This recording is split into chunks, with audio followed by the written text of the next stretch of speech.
If you are really grounded in your own strength from a place of love and compassion, not from fear or from lack or from compensating, uh, you know, the you will move the world around you and the people around you in a much different way. I think some people who say that they are strong are leading from a place of insecurity, and it shows up in their leadership, that they're demanding or that they cut other people down to lift themselves up.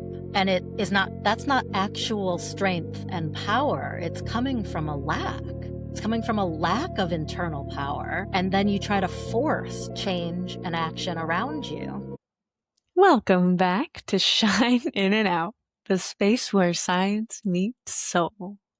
I'm your host, Sammy Stoltz, and this is a space for conversations about the invisible forces shaping human experience, from the nervous system to perception, identity, healing, and all of the ways that our inner world quietly becomes our biology. Today's guest is Carrie Wenzel, an entrepreneur, coach, and advocate for mind-body healing and nervous system transformation. Carrie's work explores the intersection of stress, chronic symptoms, emotional patterns, self-perception, and personal reinvention, with a strong emphasis on helping people reconnect with their bodies and reclaim agency over their lives.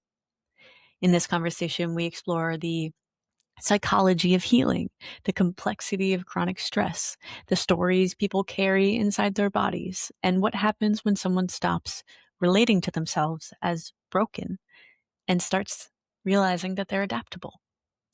We talk about resilience, identity, entrepreneurship, nervous system regulation, emotional awareness, and the difference between surviving life and actually thriving. This episode is especially for anyone who has ever felt exhausted by modern life, disconnected from themselves, or caught between who they've been and who they are becoming. So wherever you're listening, take a breath and enjoy this conversation. Let's jump in. All right, Carrie, welcome to Shining It Out. Hi, thanks for having me. Such a pleasure. Carrie was actually my first life coach, my only life coach. So she did a great job. um, I would love for everyone to hear who you are, how you got to where you are, and what your story is thus far. Oh my goodness. I will endeavor to be succinct in this. So who I am is I am a holistic and spiritual business and marketing coach. And what that means is that I work with solopreneurs, especially coaches, healers, and guides, in the creation of their businesses, but also in the creation of themselves as, a divine and aligned CEO of their business. I have 15 years experience in digital marketing, and I am a number one ranked leadership coach for the Central Region for a company called Landmark Worldwide. My history is I have been through the ringer, personally, professionally, spiritually. I have had to go through mental health crises and physical problems, like with chronic illness. And all of that has led me to where I am with that. The systems that are in place, largely developed by men, don't serve us well. And so as you notice, the world is on fire. We are in the middle of the collapse of a system that hasn't served people well for a long time. And the why is that, around me, women thrive. And I truly believe that as women thrive, all people thrive, the planet thrives. And so it's going to burn down before it gets better. And we can build better systems so that we all get to enjoy what we do and live our lives in service of each other. Yeah, I love it. I love it. So you mentioned the divine feminine before we started recording. I would love to dive more deeply into that because it's come up a lot, not only in this podcast, but in my life, where I recognize as a scientist, I sit in the masculine for much of my work, but for Shine In and Out, I pursue the feminine, the creativity, allowing myself to wait for answers, things like that. And finding that balance, that equilibrium can be difficult. So, how do you help somebody who comes to you wanting to embody that more? Wanting to embody the balance of it. Yeah. And the divine feminine Yeah. itself. Because it's a very results oriented society. Yeah. Yeah. So I think there is, I know you have, or at least when we last spoke, you had like a meditation practice. Mhm. Some of what there is to do truly is to lean into the silence and to really allow the allowing. It is to look at how you can love yourself more, appreciate yourself more, to really you think of like the flow of water. How do we allow life to come to us? How do we adjust our frequency, our thoughts, our feelings to align with who we want to be that then give us the action Mhm. to produce results? So it's really sitting, it's a little bit of an esoteric answer, but the divine feminine is a little bit esoteric. So it is not this like cookie cutter stamp. This is exactly how you do it, but it really is to look at your internal world and your internal rhythms that then can give you the aligned actions to take. I do think, though, for people who haven't heard the term, it would be nice to give a kind of living definition of what it looks like to be in your divine feminine versus to be more in your masculine. Like, what type of traits do you associate with the two? Yeah. So I think people who are in their divine masculine, where you guys struggle in, I'm giving a little caveat here because it is loving and nurturing and kindness and peace. And I think what people get wrong about that is that somehow that is weakness or subservience or, that there isn't a strength in being able to lead with love and compassion and kindness and sort of a fluidity, and that somehow the masculine is where all the power is. And that is a misconception that I think a lot of people have about divine masculine versus divine feminine, that to be feminine is somehow weak.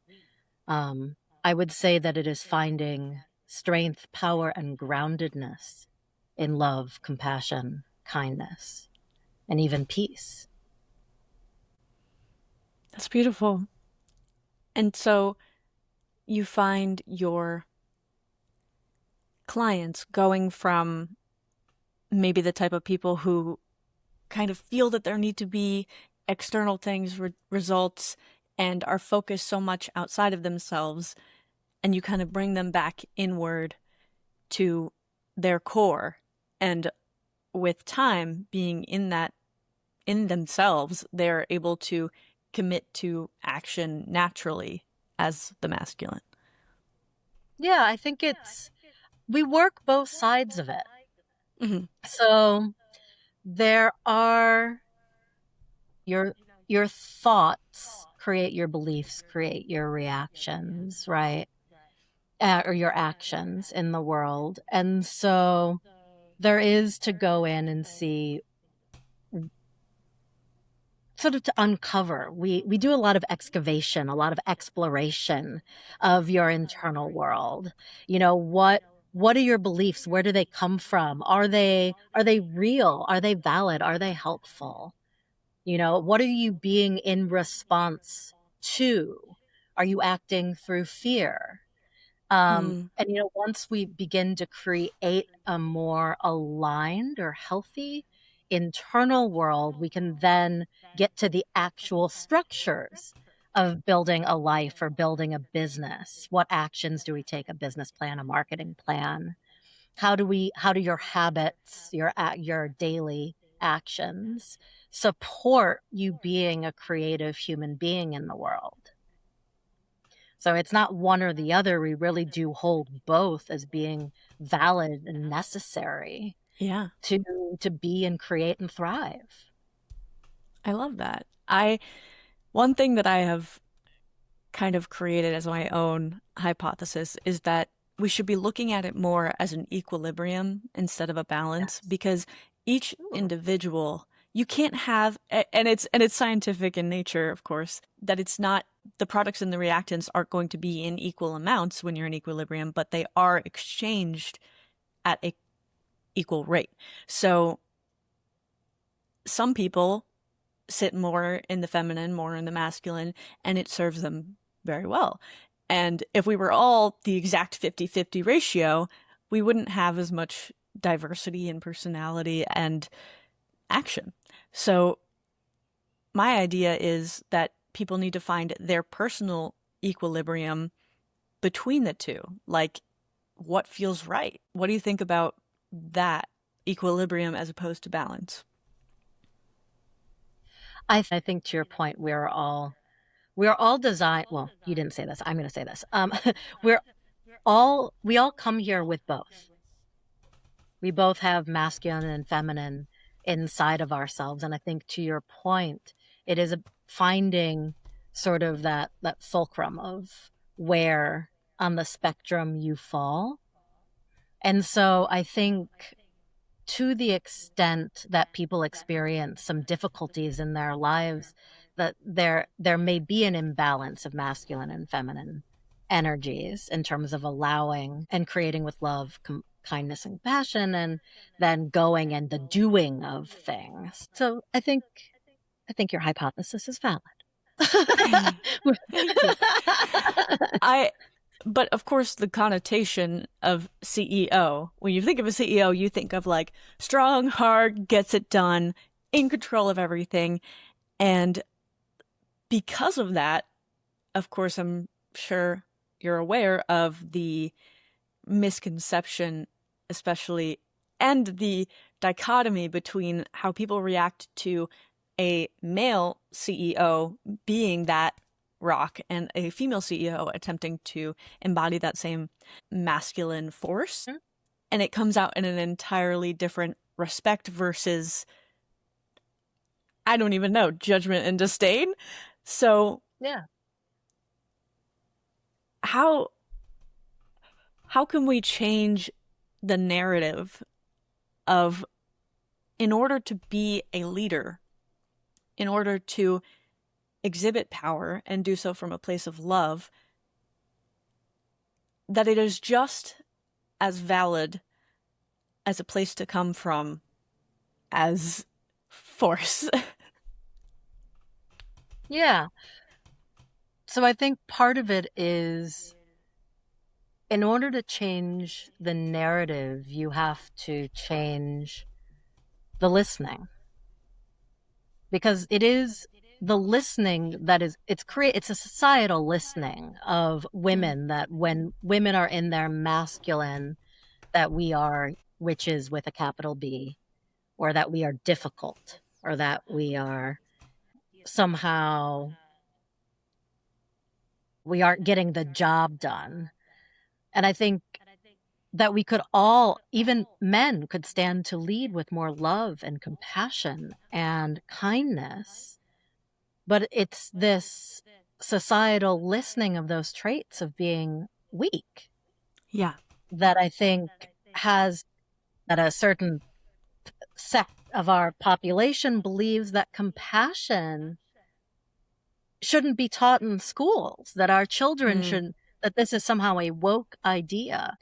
I think is really just a perversion and a bastardization of humanity, and that it leaning into toxic masculinity. I think that's part of the reason why women CEOs are viewed a certain way compared to their male counterparts. I think partially because of the societal listing, but I fear that some women may also try to emulate this toxic masculinity in order to succeed and get by, and it serves none of us. Yeah. Because it appears to work, and people say, oh, if you're too nice, they'll walk all over you, and you have to maintain that leader status. But you're completely right. And I have, in my own right with my employees, found that balance that you can be not even stern, but you can be clear about what you need from them while also supporting them and lifting them up. And it's Yeah. maybe, yeah, it's an interesting thing. And I think we don't see enough of it exhibited in society to pick it up by ourselves. So I'd love to see a shift in that for Yeah. sure. I think it really begins with the individual.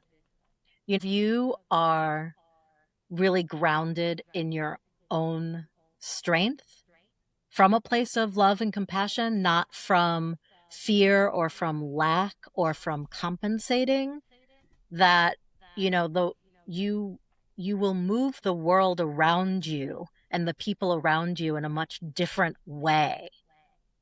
I think some people who say that they are strong are leading from a place of insecurity, Yeah. and it shows up in their leadership, right?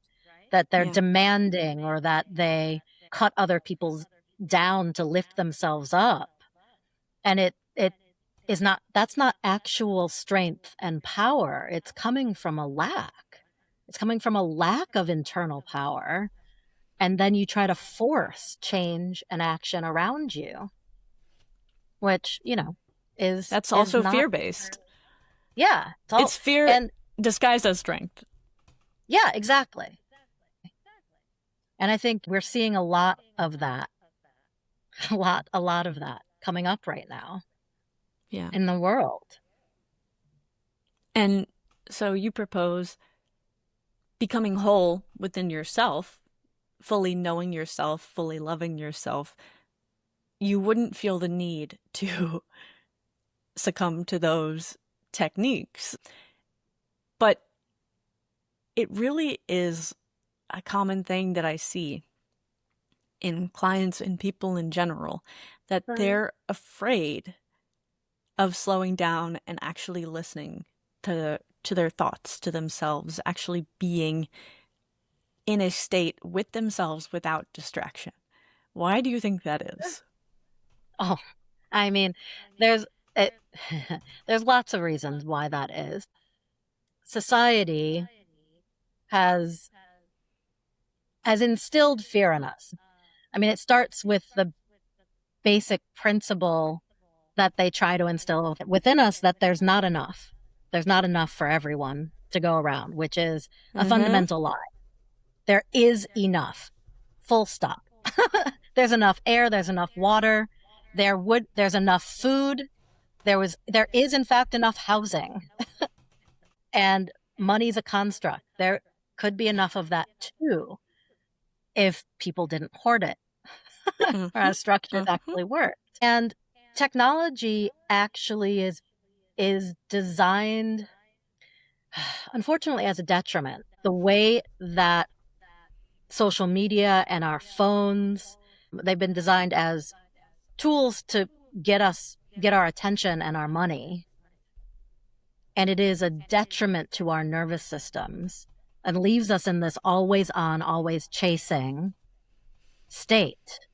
Mm-hmm. This like flight or fight hypervigilance that keeps us from actually slowing down into our natural rhythms. We were never designed to be always on.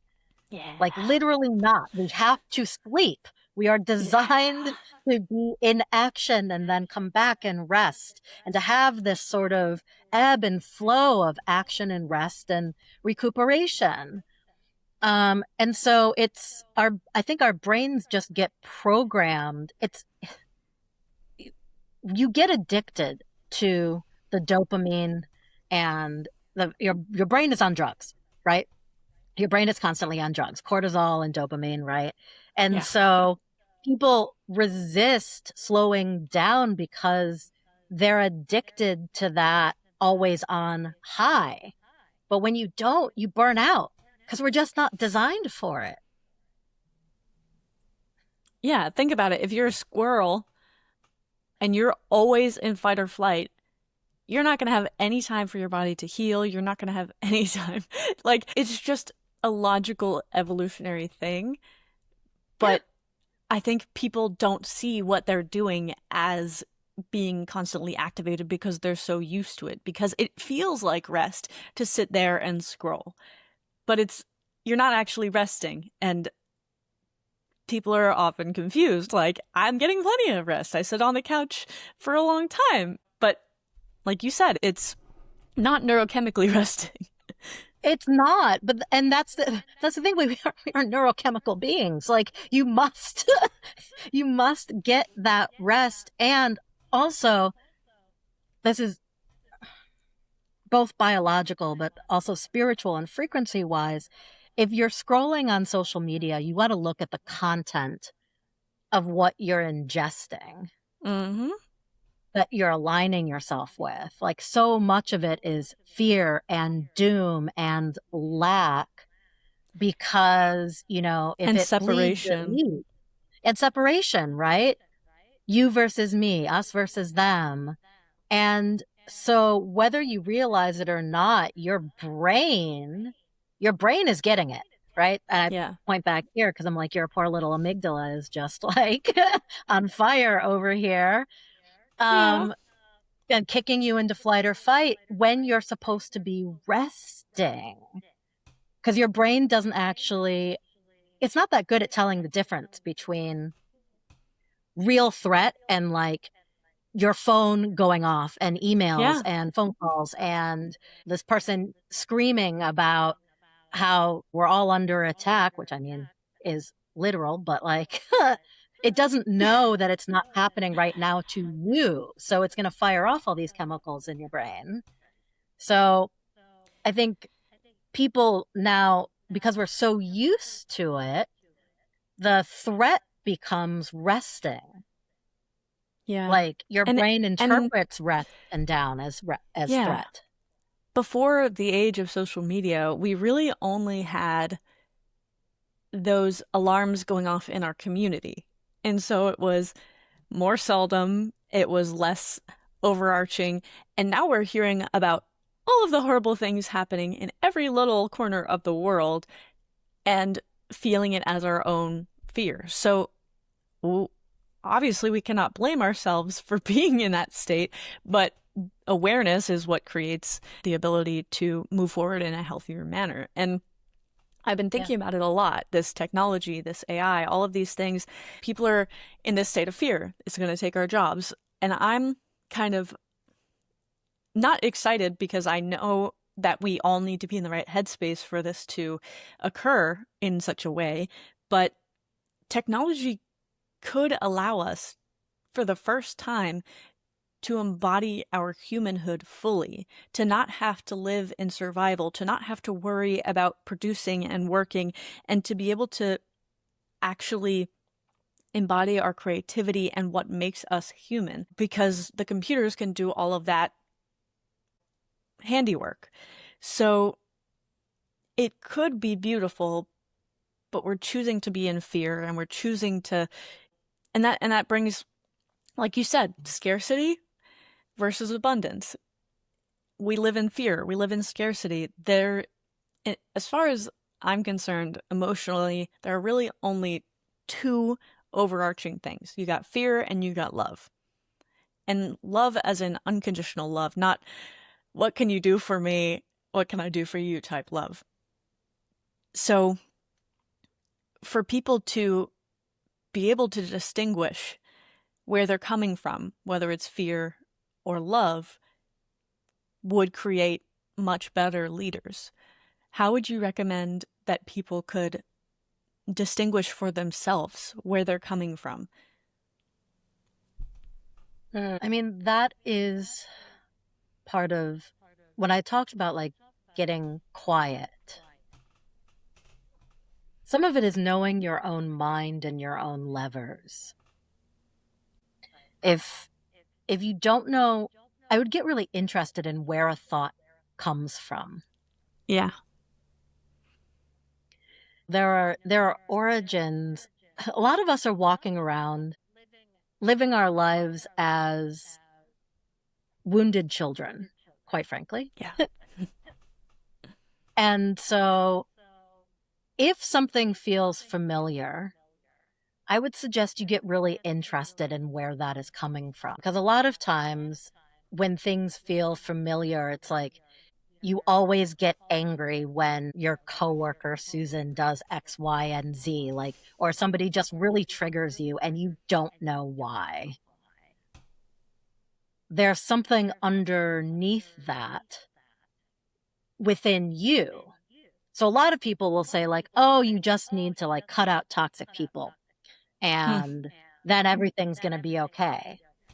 Well, if if you haven't actually dealt with your own fears, your own belief systems, your own structures internally, there's no amount of cutting out, I mean, except for all the way down to you that you can do that's going to resolve that for you. So Yeah. first is getting clear in who you are and where you're coming from. And as you get clarity inside of that, you'll notice like, "Oh, okay, that's a fear thought." Uh-huh. You also want to check in physically. Like, what are your body sensations? Like, are you holding your breath? Are your shoulders up by your ears? Like, are you clenching? That's likely coming from fear. Yeah. And how does it feel? Like, what emotions are coming up? So there are a couple different places to come from it in terms of how am I coming from fear? Am I coming from love? But love is easy. It's expansive. It can even be exciting, but not It's excited really like, society. Society takes that love that comes naturally to us and puts a narrative on it that it's not practical. So yeah, all of these people that you're coaching, they're listening to a societal idea of success and they're unsatisfied and they don't feel aligned, but they don't know why because they're quote unquote doing everything right. But the second that they allow themselves to embody what it has been calling to them, their purpose, their alignment truly, then you not only see changes in their life and in their happiness, but also in their biology because they're not resisting, they're not reaching for something that isn't theirs. yeah, So, what do you have to say about that? yeah. So fear is a funny thing, right? And part of the reason why I say you have to start with your internal world is because you could be, let's say you're being called to be a public speaker, but you're stuck and you're not taking action because you're afraid. What you haven't dealt with is the beliefs that you have about yourself or about becoming a public speaker. You haven't dealt with the thoughts that come up around that. You Mm-hmm. cannot shift fear into love until you start to deal with the internal world. So fear is meant to keep us safe, right? Standing on a stage in front of thousands of people could feel really unsafe. Yeah, Even if I'm that's what you're being biologically. called to do, you Yeah. know? And so your mind and your body are going to be like, "Nope, shut that all down. We're not doing that. Stay home, Yeah, we stay in evolved bed. to care Don't about what people think because in order to survive, we needed to stay in the community. So if you're fearing being ostracized by speaking up, of course your body's going to feel that way. Yeah. And so fear is not a bad thing. It's designed to keep us safe, but you want to look at the origins of it. And like, is this a valid fear? Yeah. Am I really being chased in the Serengeti by a lion? Or like, is it just a stage with people in front of me. Yeah. So until you get to the what so of what's moving those levers internally, you can't really be effective in the world because you're going to get stopped. Like, Yeah. I still get stopped. I just get Yeah. stopped for a lot shorter time Yeah. than the average person because I can see the underlying mechanisms that are moving me. And I'm like, oh, there it is again. Yeah, of Yep. course. Yep. And you Like, move through I it. got sick Yeah. this week before this podcast. Ask me, as a person with chronic illness, how often it is when I have something major coming up that my body's like, nope, you're going to be sick. You're going to lay down in bed. You're not going to do anything. It is like clockwork because that's how my body has learned to be safe, even though it's super uncomfortable and eventually makes me unsafe. Yeah. She's just trying to help. No. It's super unhelpful, but she is trying. But that's the thing, that if living in shame and in, feeling that your body is punishing you rather than trying to help and communicate changes the narrative entirely. And Yeah. I'm sure you would agree, getting up on stage, yes, you need to change your inner narrative, not just in a logical sense, but in a felt sense. You need to believe it. And you need to do the work in your body too. Your nervous system needs to feel safe enough to accept those new truths. So it's All really, of the above. yeah, it's really working with the entirety of yourself. And that's the whole premise of shine in and out, because you have to shine in before you can spread your light. Yeah. As And within, so without, as above, so, yeah, so below. yeah. And a part of my journey to shining in and out is changing my perspective on fear and triggers to actually seeing them as a gift. Like, say I get annoyed by something someone's doing, instead of like being exasperated, it's like, oh, what's this about? Curiosity, mystery. Where did this come from in me? Because it's in me. It's not in them. Like, what they're doing is objectively no label, not good, not bad, whatever. It's me that's creating the label annoying. So Yeah. it's an opportunity to dig deeper, to understand myself better, and to move forward with more growth and not really having to feel an emotion again. Some people, but like you said, some people are addicted to those emotions. If you're used to being annoyed by your coworker Susan, you're just gonna keep doing it because you feed on it. Your body's used to those chemicals. But as soon as you see these things, the fear, I mean, I used to avoid uncomfortable situations at all costs, and now I actively seek them out. Like, I am forcing myself to go do speeches. I'm forcing myself to do everything that I once would have bet you $100 million I would never do voluntarily, because it's exciting to see how I can grow from it. So it's all perspective and allowing your body to feel safe enough to be present for that new perspective.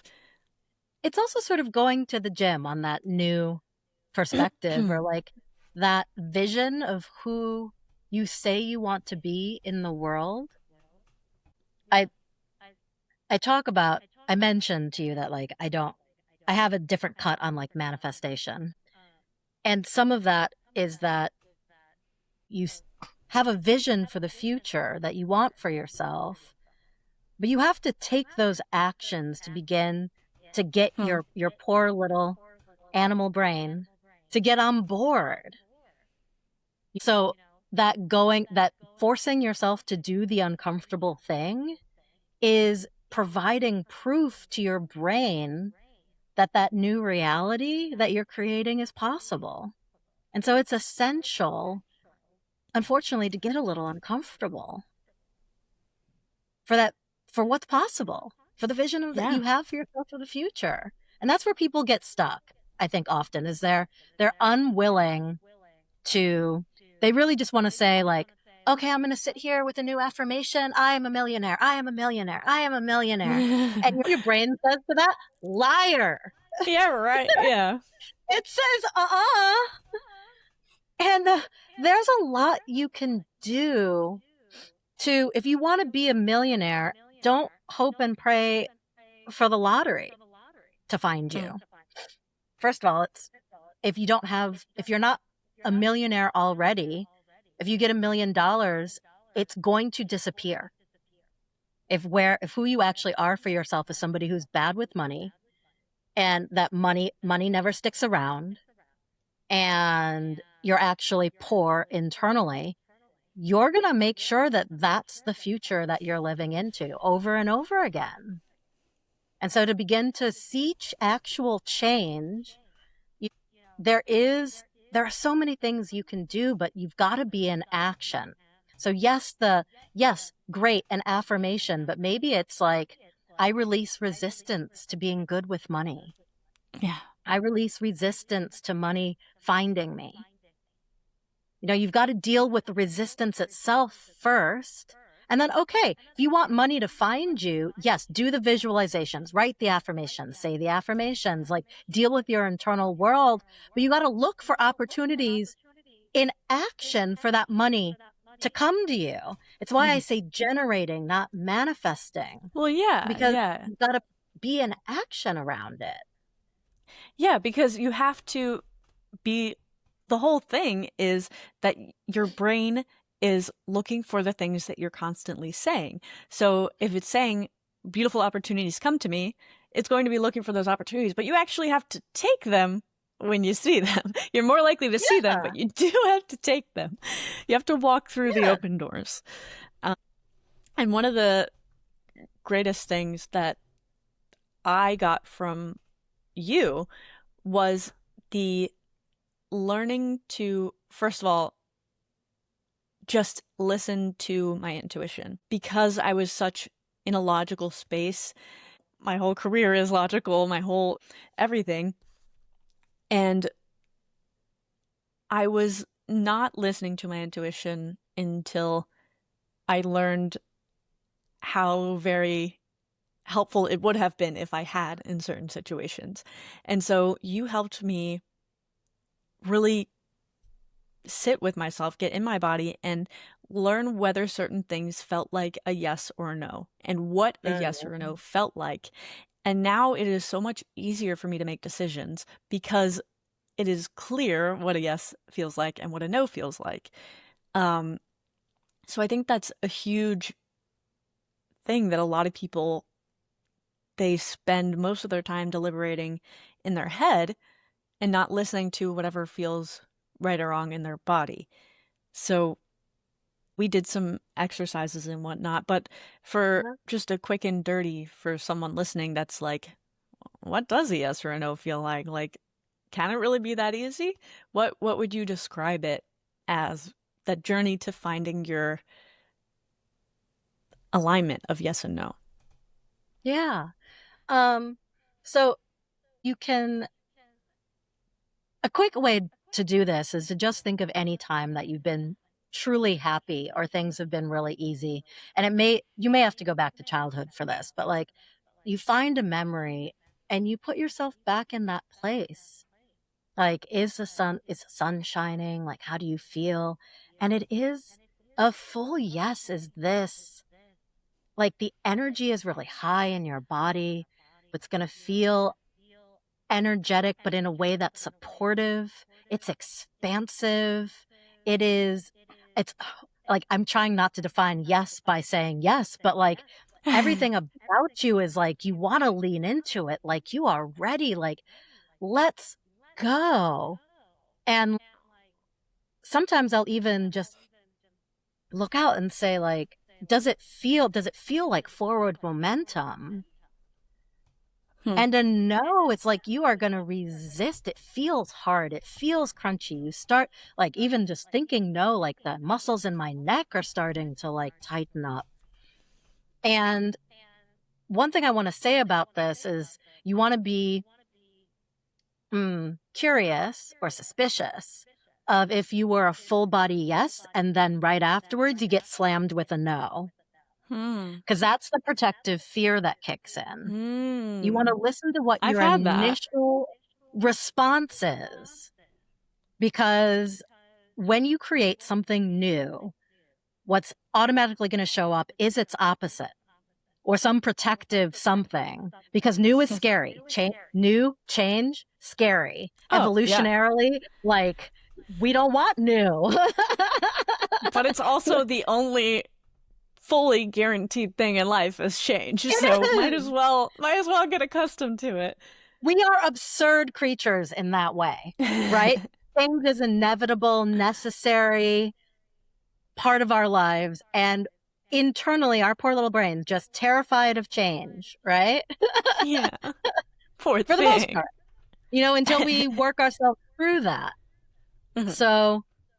So yeah, you really want to look for what your initial response Yeah. is, And it is emotions, truly like feelings, leanings. if you're allowing yourself to be present in your body and you're feeling the embodiment of those emotions, it truly, for me at least, is like an expanse, like a rising of energy for a yes, and then like a kind of sinking, like, ooh, for a no. Yeah. And I have had what you were describing before. When I talked to the head of the institute at which I now work, and he offered me a job, it was like an immediate, like, oh my God, that's amazing, that's crazy. And then I got home and I was like, but I have to move in a month and I have to do all of this stuff and I have to sell all of my furniture. And then it became like, maybe I shouldn't do this. But I followed through because I knew that my initial reaction was a definite yes, even though it was going to be scary, even though it was going to be difficult, even though I'd have to be stressed for an entire month figuring out how to get to a new place. And to say that I'm so glad I did is an understatement, because I am like, my future is moving toward exactly where it's meant to, because I made that decision on the yes instead of the fear-based no. But what about neutrality?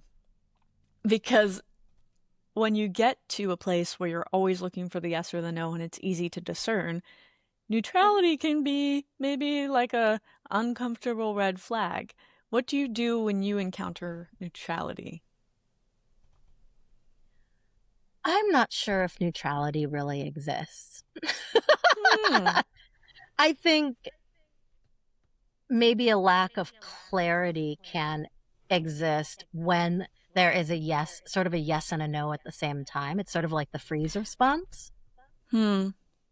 It feels neutral, but I think oftentimes neutrality can be a pushing of the gas and the brake pedal at the same time. I Um, also, yeah, I feel like a lot of the times I have been neutral, it means because I'm not afraid. But like, so neutral about doing one thing in a situation versus mhm. afraid of doing the other thing in the situation. But the fear is a sign that I care and that I should go toward that. So sometimes the neutrality is like what's safe and comfortable, but not the correct answer for your growth and your best interest. Yeah, I think so. I guess I'll revoke what I said. Sometimes there is meh, like Yeah. neutral. There Yeah. is. But I would say in terms of like making decisions, you're really looking for that full-bodied yes. Mm-hmm. When we're talking about taking aligned actions in the world, what is that full body yes telling you to do? Or at least before the fear of the, oh my God, how am I going to make that happen? Right. A lot Mm-hmm. of times Mm-hmm. fear is Mm-hmm. also we don't see a pathway. So like you said yes to your job and then all of a sudden was like, I don't know how I'm going to get there. How am I going to make all of this happen to get there? Which can feel like a no. If I were making decisions and something felt just bland, like paste, I would probably not do it. I would take that as a Yeah. no. Just because it's not a physical threat, that's telling me that I'm also not lit up by it. Yes, yes. And I had that direct experience when I was trying to avoid my purpose because I was afraid. So when I started Mm. my undergrad, I loved biology. I loved chemistry. It was challenging. Literature came naturally to me. and I am passionate about it, but the challenge was what was like so it really drew me in. But then I started hearing about organic chemistry, and everybody was saying it was the hardest class at the school, and I'd have to take it for every path that I was interested in, and all of those things. And the fear spoke up, and I was like, well, maybe I should just go into real estate and do a business major like the rest of my family. And I had like one semester where I took an accounting class. I was so neutral about it. I was so like dispassionate that I couldn't bring myself to study, and I did significantly better in all of the harder classes because I enjoyed studying for them. And Yeah. the next guidance meeting I had, she was going over the like what my next few semesters would look like as a continuing business major, and I just was sinking. It was a full no. It was like, oh crap, like this is the last thing that I want. And I had a feeling that like I missed the biology and the chemistry. So I was like, well, it almost helped me though, because to do that, to because it made it so clear that even though it was a scarier path, it was my yes. And it was worth Yeah. facing the fear to pursue. I think oftentimes when we engage with something that is meh or neutral, we tend to find out pretty quickly that it was actually a no. Which is why I'm like, you really want like a full body yes to Yeah. something. And there's nothing wrong with trying things. Look, there's nothing wrong with trying things. It's all at the end of the day, that's all data, right? Yeah. Yeah. When somebody like tells me they hate their job, I'm like, great. So you know what you don't want to do. Hey, good data. Use that. So, what does that sustainable, authentic success take? Like, you could change your mind and do all of these things, but the fear is going to keep coming back up. And I think that's a misconception. Like, enlightenment isn't a point that you reach and don't have to do any more work from. It's a point where you understand everything. And like you said, your period between anger or whatever, unhealthy coping mechanism is a lot shorter because you recognize it and you move forward with the knowledge and the embodied experience that you have. So I would like for that to be clear to people, because I think there's such a story around enlightenment that you're going to reach this point where it's going to be easy.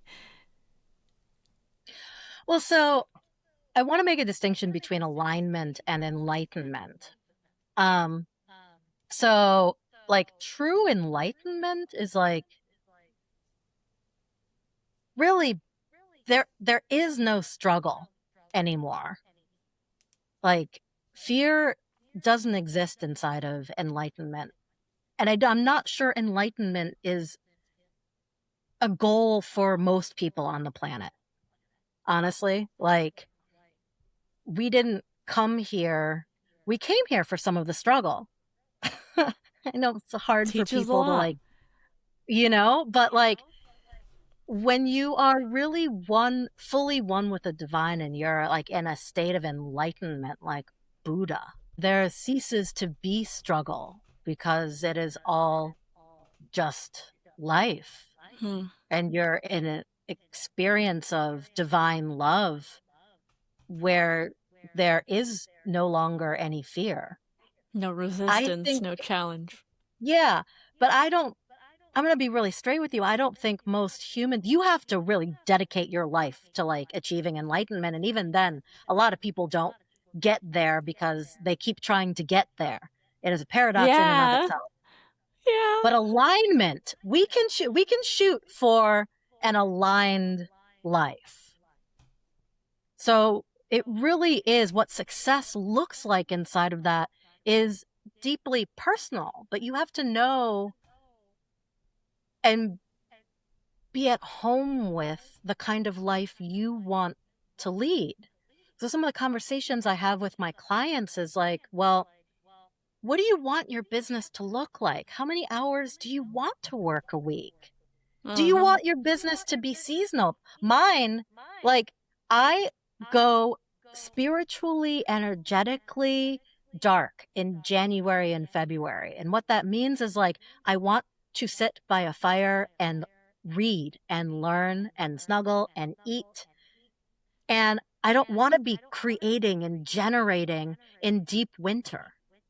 Like it is so anti my internal rhythms that anytime I try to get serious work done in January and February, it's a struggle and it ends up happening in March anyway. I love that you acknowledge that, because I say that to people all the time. We are nature. We have seasons too, and that is Yeah. perfectly okay. You don't need to be at high output the entirety of the year. No, and again, we are not meant to always be Yeah. on. Rest gets a So bad rep, but it's yeah, just as important. it's essential. It is fundamental. You cannot escape it. And resisting it will lead to heartbreak and burnout. So and some people have to just break themselves against it until they crash. And Yeah. then what do? They sell all their stuff and then they go spend a month in like a foreign country getting back to nature and like with people who like with no technology because they've hit the extremes of their output. So Mm-hmm. really being successful, it is your own definition. In creating a business that you love to run, it's how do you want to work with people? How much do you want to see people? When? What are your boundaries in life, in business? And then when you create those, don't move. There is no right amount of money to make. There is Yeah. certainly a sustainable amount of money to make, right? But some person could be happy making $10,000 a month where another person might not be satisfied unless it was $100,000 a month. But there is no right answer with a capital R. It's getting straight with yourself about what kind of life you want to lead, where and how, and then living that way. So first it's the internal world, but then it's what are the Yeah. structures that you create to fulfill on that life. Yeah. I would love, in that sense, to hear about how your life changed, what your journey taught you once you realized and found your own inner alignment. Like, how did things change for you? Mm. It got easier. I Yeah. know that's probably not the answer that you were looking No, it for, is. but It like is. when I stopped resisting that I wanted life to look a certain way that was different than how everybody else said that my I life know. needed to look. Yeah. And I just started living my life true to myself, my own rhythms, my own needs, my actual boundaries, not what other people said my boundaries should be. Mm-hmm. Like life just started getting easier because I wasn't in resistance to life itself, Yeah. which I had been. And there was a lot that I had to deal with as a human. I've chronic illness and complex post-traumatic stress disorder and depression and Yeah. anxiety, and so really dealing with my internal world first so that I could actually begin to know and trust my own mind Yeah. You have to was get to what know yourself to know what yeah. you want. And you have to know what you want in order to pursue it and actually be happy. And I think so many people, like you said, follow the definition of success that society throws at you, that you work a 9 to 5 and you make this much and, whatever, Yeah. whatever. But yeah, no, I wasn't built for the 9 to 5. I definitely wasn't built for the 9 to 5. And I wish that society allowed people to understand and cater to themselves more, because we would be a lot more productive. Let's be honest. I think probably only an hour or two. Like, I worked a 9 to 5 in corporate America for a minute there, Mm-hmm. and I got everything done that needed to be done in 2 hours. Yeah. But you And can't tell anybody that because then and they're I'm going to give sitting you there and I'm walk and and they said I could only go for one walk a day. And I was like, this is like a prison. And having to sit at the office for those extra 6 hours. Yeah, I tried to fill it with things to do, but oftentimes there wasn't much to do, and I would have to ask for more work because it's torture to just sit there. I'm in chronic pain. I'm like, it's, if they had allowed me to rest in the time that I needed to rest and work in the time that I worked best, I would have been a much better and more sustainable employee. Absolutely. So Absolutely. I'd And I love think to that's see a what future like that. I think that's what we're starting to see. I mean, like during the pandemic, people got to work from home and it created, and now companies are trying to get people to go back into the office, and everybody, not Yeah. everybody, but a lot of people are like, no, I'll quit. Yeah. Like you can't take my life there. It feels like an existential threat because it is like people Yeah. found balance and Yeah. like They actually went health for and walks. well-being. Yeah, exactly. And it was outside of these corporate structures and fluorescent lighting. But Oh like, you know, man, like the I constant go into a buzzing and Walmart and I am you feel done for ill. the day. Yeah. Yeah, you feel ill. So I think when I talk about like divine feminine leadership on the planet, countries that are run by women have health care, we have child care, we see lots of time off. Homelessness seems to just, homelessness is dealt with by giving people homes. Criminals are given chance to actually rehabilitate themselves instead of, being treated like they're criminals. Like, yes, there's a punishment, but like they Because that's actually going to get, be self-fulfilling. yeah, and then If they're you just, believe I'm a criminal, might as well keep being a criminal because I'm not going to get anything from trying to prove you wrong. also there's a desperation in some people when you are locked away for so long, you cease to be able to function out here.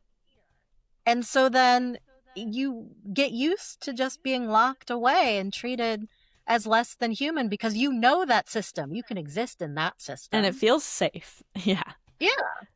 And also, Safer than prisons the in the unknown. US are for profit structures.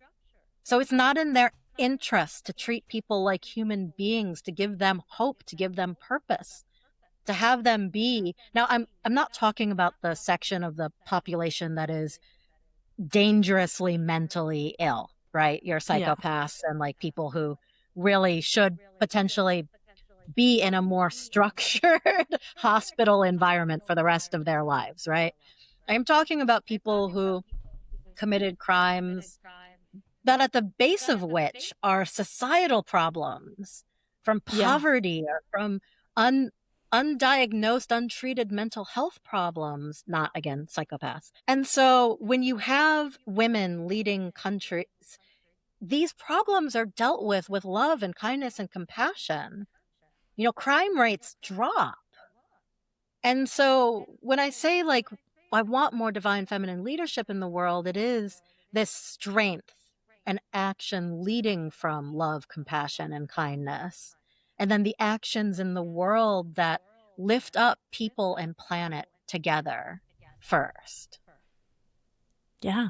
I mean, it becomes so much easier to